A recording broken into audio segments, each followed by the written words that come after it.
સર્વેને ધૂળેટીની હાર્દિક હાર્દિક શુભકામનાઓ।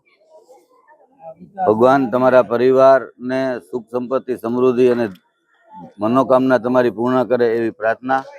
સાથોસાથ દર વખતની જેમ હું ધારાસભ્ય બન્યા બાદ બેરામૂંગા અને અનાથ બાળકો સાથે આ ચોથી ધૂળેટી ઉજવી રહ્યો છું પરિવાર સાથે।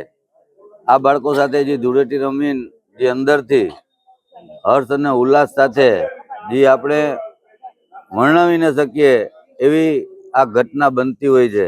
એટલે હું પણ મારા પરિવારમાં કોઈ પણ નાના મોટો પ્રસંગ હોય તો વધુ ભાગે આ લોકો સાથે ઉજવણી કરી રહ્યો છું। મારા દીકરાનો જન્મદિવસ હોય, મારા પપ્પાનો જન્મદિવસ હોય કે મારા પપ્પા મમ્મીની હમણાં 50મી મેરેજ એનિવર્સરી હતી, આ બાળકો સાથે રહી કે જેથી આ બાળકોને પણ અનાજ છે, બેરામૂંગા છે, એનું કોઈ નથી, એના આપણે માવતર થઈ અને વડીલો થઈ અને એની સાથે આ ઉજવી રહ્યા છીએ।